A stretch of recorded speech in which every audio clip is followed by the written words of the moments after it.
दुसरीकडे जर पाहिलं तर त्यांनी मेळघाटमध्ये प्रचार पण सुद्धा सुरू केलेला आहे नवनीत राणांनी. असे प्रचार करायला कोणालाही अधिकार आहे. अजून उमेदवारी निश्चित नाही, भाजपच्या कमळावर आहे का अपक्ष व्हॅलिडिटी त्यांची फायनल होते की नाही हे निश्चित नाही निकाल आहे. त्यांची व्हॅलिडिटी राहते की नाही हे निश्चित नाही, मात्र ते कॉन्फिडंटली जी प्रचारात लागलेलं आहे. काही व्हॅलिडिटी देण्यात आली होती ती रद्द करण्यात आलेली आहे. म्हणूनच असणारा फ्रॉडुलंट पेपर्सची केस बोलून कोर्टामध्ये चाललेली आहे. तुम्ही गांधी जे आहेत ते त्याची यात्रा न्यास भारत न्यास यात्रा महाराष्ट्राच्या दौऱ्यावर आहेत, नंदुरबारमध्ये येत आहेत. भारत जोडो नंतर ही यात्रा महाराष्ट्रात येत, कसं पाहता येते?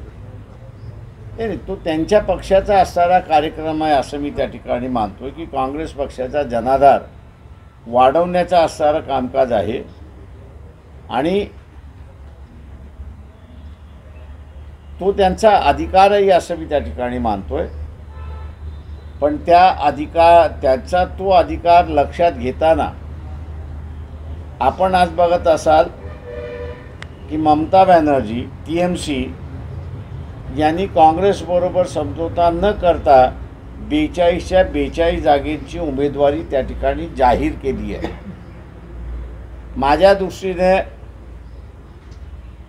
काँग्रेस पक्षाचे वर्किंग कमिटीचे असणारे एक सदस्य संकल्प म्हणून जे आहेत, मुंबईमधली बैठक झाली त्यावेळेस मला भेटायला आले. वेगवेगळ्या विषयांवरती चर्चा त्यांनी माझ्याशी असणारे केली. त्यावेळेस मी त्यांना असणारा धोक्याचा इशारा त्या ठिकाणी दिला होता. तो म्हणजे की राहुल गांधी मार्फत आपण पक्ष वाढवण्याच्या दृष्टिकोनातून कारवाई करताय आणि दुसऱ्या बाजूला काँग्रेस पक्षाचे अध्यक्ष खरगे यांच्यामार्फत आपण जे आहे ते एकत्र लढावं असा प्रयत्न आपला चाललेला आहे. ज्यांच्याशी आपण बसताय त्याच्यापैकी बहुतांश पक्ष हे प्रादेशिक पक्ष आहेत. या प्रादेशिक पक्षांचा इतिहास असा आहे की ते तुमच्याही विरोधात लढलेले आहेत आणि ते भारतीय जनता पक्षाच्या विरोधात लढलेले आहेत. तेव्हा या दोन तलवारी तुम्ही एका म्यानामध्ये कसा बसवणार याचा खुलासा झाल्याशिवाय हे जे प्रादेशिक पक्ष आहेत हे आपल्याबरोबर टिकतील का याच्याबद्दल मला असणारं शंका होत. त्याच्या दोन कॅज्युअल्टीज आपल्याला झालेल्या दिसतात आहेत.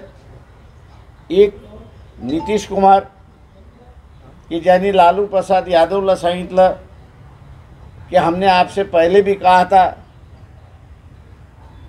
कि ये आपके साथ में बैठेंगे लेकिन ईमानदारी के साथ नहीं बैठेंगे, आणि म्हणून त्यांनी सोडलं आणि पुन्हा तो BJP बरोबर गेला अशी परिस्थिती आहे. तीच गोष्ट आपण बघत असाल तर ममता बॅनर्जीने सुद्धा हे केलं आणि आता ममता बॅनर्जींनी 42च्या 42 जागा त्या ठिकाणी उभ्या केलेल्या आहेत. राहिली आता युती गुजरातमधली झालेली आहे, दिल्लीमधली आप बरोबर झालेली आहे. ती टिकते का अशी असणारी परिस्थिती आहे. आणि दुसऱ्या बाजूस महाराष्ट्रामध्ये कशा रीतीने हे सगळं रोल अदा होतो हा त्याच्यातला भाग आहे असं मी त्या ठिकाणी मानतो. त्याच्यामुळे कुठेतरी काँग्रेस पक्षाला त्यांच्या प्रायोरिटीज ह्या ठरवाव्या लागतील. भारतीय जनता पक्षाचं सरकार केंद्रामधनं घालवणं हे त्यांची प्रायोरिटी आहे की आपला पक्ष वाढवणं हा त्यांची प्रायोरिटी आहे, याचा निर्णय त्यांनी घेतला पाहिजे असं मला वाटतं. सर फायनली जागा वाटप जे पुढे जाणार आहे आपल्याच माणसाचा सर या जागा वाटप होत नाही आहे त्याचं सगळ्यात मोठं कारण वंचित बहुजन आघाडी नाही.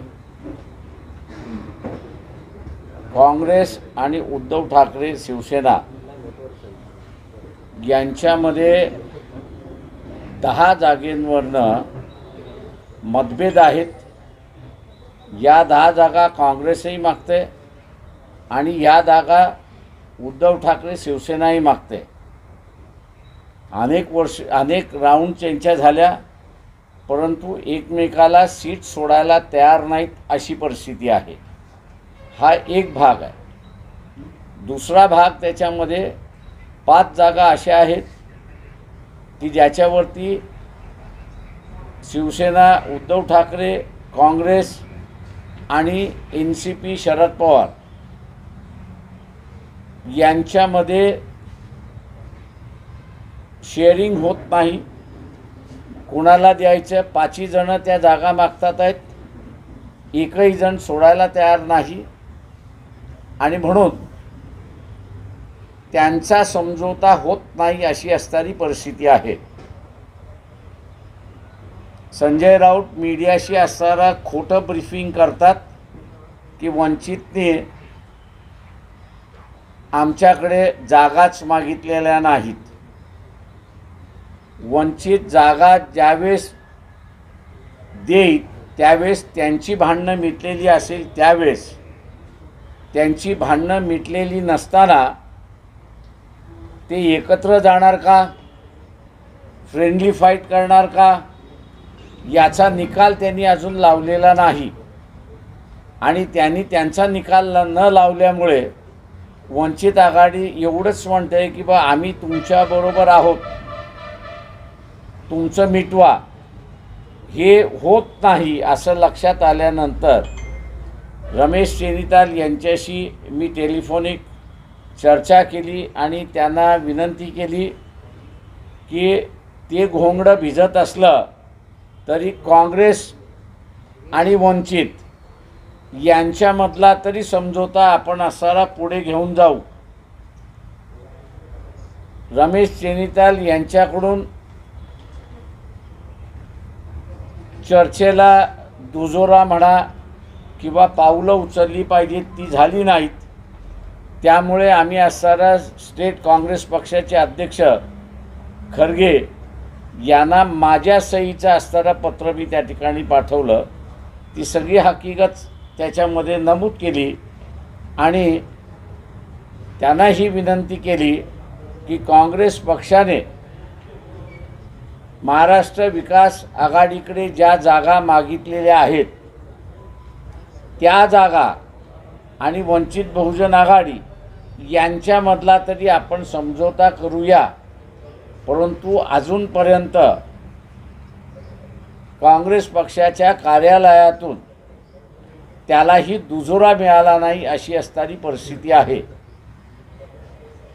ही आजच्या चर्चेच्या संदर्भातली वस्तुस्थिती आहे की जी आपल्यापुढे मांडलेली आहे. आम्ही अपेक्षा धरून आहोत की यांच्या चर्चा त्या ठिकाणी लवकरात लवकर संपतील आणि मग आम्हाला असणारा चर्चा यांच्याबरोबर करता येईल. आम्ही असणारा आघाडीने लढवावं या मताशी आम्ही सहमत आहोत. कुठलं खोटं बोल हे सांगावं आता जे प्रतिक्रिया दिली तुम्ही. समझोता सगळ्यांचा झालाय आणि आमचं सगळं आलबेल आहे हे जे म्हटलेलं आहे ते पूर्णपणे खोटं आहेत.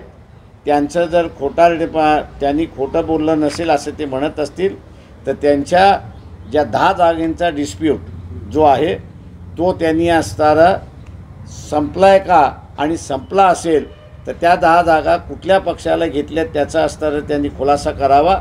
आणि दुसरं 5 जागा ज्या NCP, काँग्रेस आणि शिवसेना यांच्यामधल्या ज्या आहेत त्या 5 जागेंचं वाटप कसं झालं आहे याचा त्यांनी खुलासा करावा. असंही म्हणाले की 5 जागा प्रकाश आंबेडकरांना मी द्यायला तयार आहे म्हणून. महाविकास आघाडीबरोबर आम्ही असणारा बसतोय, संजय राऊतांबरोबर आम्ही बसत नाही आहोत. थँक्यू. चला, आम्ही निवडणुकीच्या रिंगणात पाहणार आहोत का? त्याच्याबद्दल नो कॉमेंट्स. सर, युती जर झाली नाही तर वंचित बहुजन आघाडी सर्व 48 जागा सोबत लढवणार का? काय करायचं ते आम्ही धोरणात्मक निर्णय घेऊ.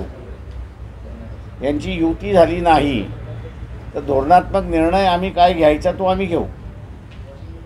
महाविकास आघाडीकडून आनंदराव आंबेडकरांना पण अमरावतीमध्ये लोकसभा निवडणुकीचं प्लॅनिंग करतंय. मला महाविकास आघाडीच्या चर्चेमध्ये काँग्रेस पक्षाकडून असणारं जी नावं आली ती एक नाव वानखडेंचं आलेलं आहे आणि दुसरं नाव बोरकरांचं सुचवण्यात आलं होतं की आम्ही जर लढलो तर यांना असणारं उमेदवारी देईल. हे काँग्रेस पक्षाचे जे प्रतिनिधी होते त्यांनी ही बातमी त्या ठिकाणी दिली. आता याच्या व्यतिरिक्त काँग्रेस पक्षाचे अजून कोणाशी संबंध आणि चर्चा चालू असेल याच्याशी त्यांनी आम्हाला काही माहिती शेअर केलेली नाही. 2014 मध्ये तुम्ही खासदार नवनीत राणांना पाठिंबा दिलेला होता, यावेळी काय मी कोणालाही पाठिंबा दिलेला नाही. त्या सगळ्या याच्यामध्ये नवनीत राणा हे बिगेस्ट फ्रॉड आहेत. मी जसं म्हणालो की त्यांचं आता जेलमध्ये जाण्याची तयारी त्यांनी केली पाहिजे, मानसिकता केली पाहिजे. जर का केस आम्ही कोणी दाखल केलेली नाही तर पालघरचे जे डेप्युटी कलेक्टर आहेत त्यांनी मुलुंड कोर्टामध्ये केस दाखल केलेली आहे की ह्यांनी जी कागदपत्रं सगळी दिलेली आहेत ती सगळी फ्रॉड आहेत आणि 420 गव्हर्नमेंट फ्रॉडुलंट पेपर निर्माण करणं अशा रीतीचे चार्जेस त्यांच्यावरती लागलेले आहेत. तुम्हाला शेवटी ती एकत्र राहिले तरच माझा प्रश्न येतो ना. त्यांची जी भांडणं मिटली नाही तर काय